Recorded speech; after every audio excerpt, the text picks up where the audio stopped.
How's it going? Good, good, good. I am looking for a ITX with a GeForce RTX 3070. You got any of those? Sir, we don't do that here. I can offer you ITX with 1660 Super at double the price. Double the price? Yes. That's so overpriced. Well, sir, you are shopping at the overpriced PC shop. Okay, I'll take one of those. Okay, but do you need a bag?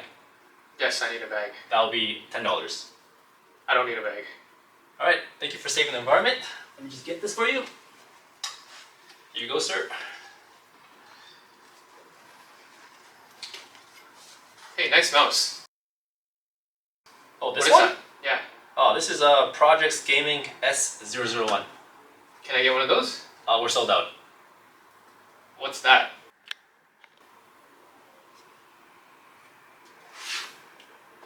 What's what? We're sold out. Okay.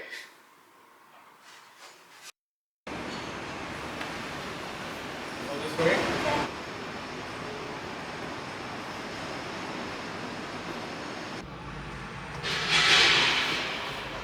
In the back.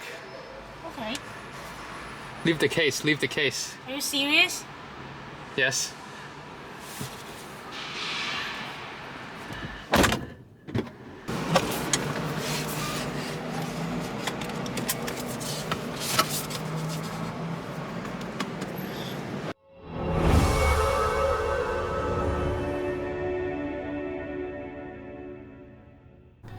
Welcome back to Project Gaming. My name is Cal, and today we're going to be doing another ITX build because we actually need one in the office. So we did a bit of shopping. We didn't get the parts that we wanted just because it's very expensive, and also we didn't want to pay scalper prices. And today we're going to be building out of the ITX case called the ACAT. Let me see, ACAT 3 version 2.0. So it looks like this, very compact. There's no fan, doesn't have a fan included with it, so can't really build high-end components in this one. And then let's see what else we have right here.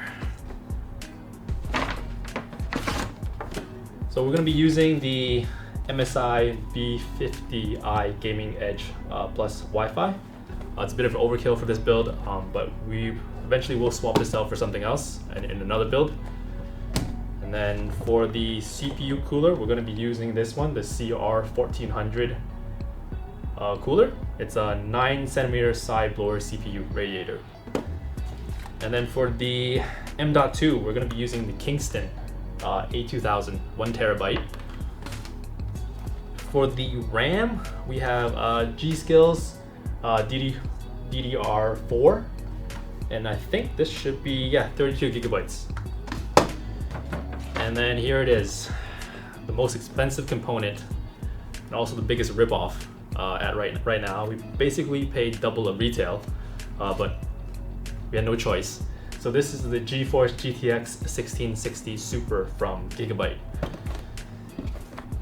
And then we're going to be using a Ryzen 5 3600. This is probably the best value at the moment. And then for the power supply, we're going to be using a Corsair SF600. Again, a bit of overkill, but it's for future-proof in case we upgrade the components later on. This is the smallest ITX build so far on our channel, but before we start, please subscribe and hit the bell notification. It allows us to bring you this type of content. This is a 9.1 liter ITX case, 2.5 kilograms dry weight. The case retails for 449 RMB, which is about $70 USD. Let's have a look at the exterior. Pretty clean design, no visible branding. The I/O has nothing but a power button. If minimalism is what you are after, this is the case for you.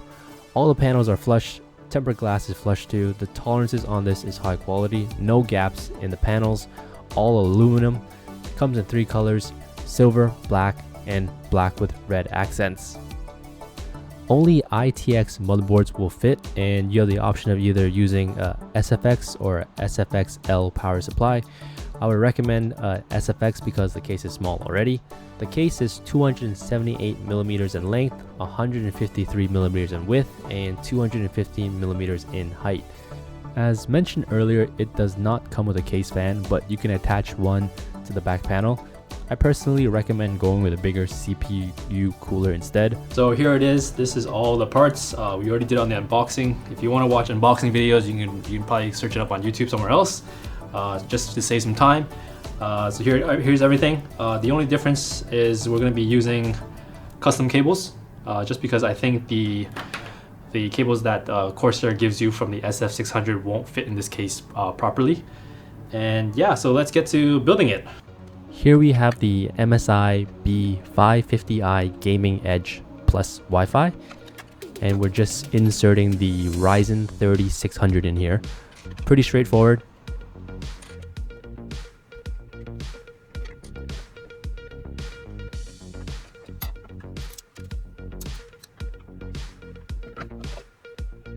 We're using the Jumbo's CR1400 cooler. It's a single fan CPU cooler. In hindsight, we probably could have gone with the dual fan just to make it more symmetrical.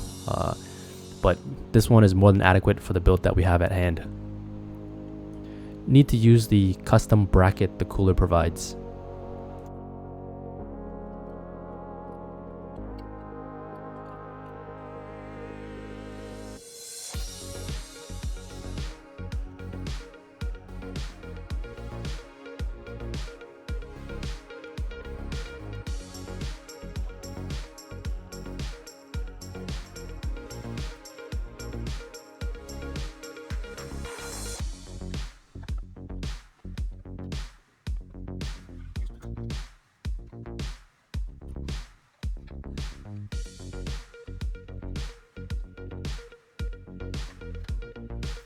There's room apparently to install 3 2.5-inch hard drives or 1 3.5-inch hard drives, but for a case like this, you're just better off going with the M.2 on the motherboard. We struggled a bit with removing the M.2 shield because we weren't aware that there was a screw on the back end as well that would need to be removed in order to actually gain access to it. So yeah, just be careful of that. We are using the G.SKILL's TRIDENTZ Neo, 16 gigabytes times 2, so 32 gigabytes in total. DDR4, 3600 megahertz. It's just plug and play here. The case is very easy to build in. All the panels can be taken off. The trade-off is you don't get the clean Apple look as there's exposed hardwares and gap. I have to say, great case for first-time ITX builders.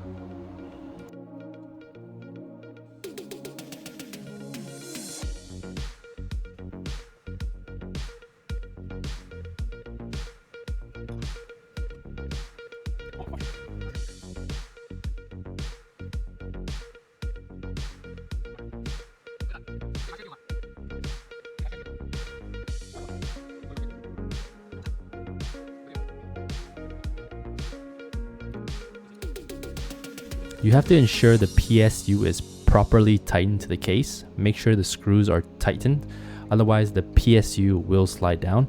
You'll understand what I mean if you are building in the case.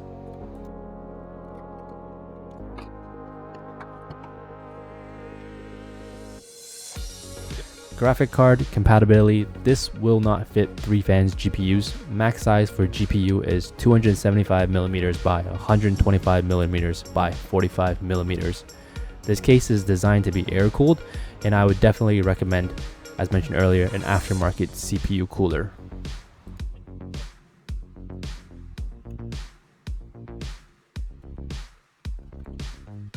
Here we have us running the custom cables behind the PSU to keep them hidden so not to block the RGB coming off from the RAM.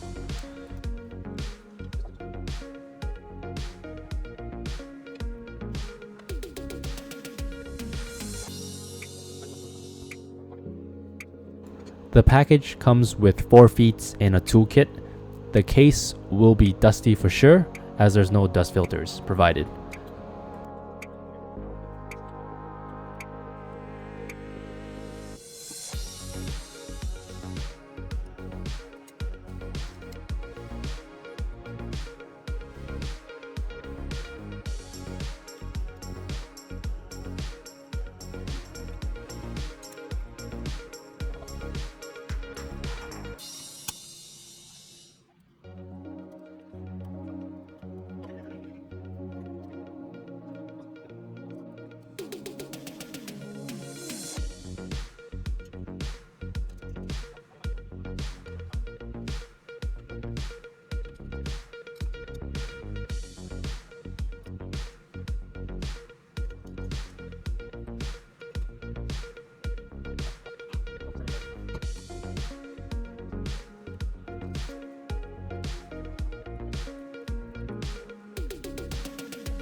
Here are the Cinebench results.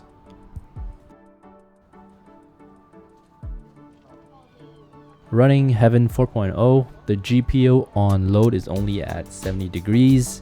The FPS fluctuates, but it stays above 60 FPS. Heating isn't really an issue with this configuration. We're hitting about 200 FPS on CSGO, so that kind of gives you an idea of the type of performance this package gives you. Obviously, CSGO isn't the most demanding of games, but you have an idea. Hey, final thoughts, this case gets the job done. It is not ideal for builds on the high end because it won't fit the new graphic cards. It would be nice if they included a stock fan for people who are building in it with entry-level parts. For example, this case is perfect for the 1660 Super. Our configuration had no heating issues whatsoever. Honestly, it turned out better than we thought. So please like this video so more people can see this case. That's it for today. See you guys in the next one.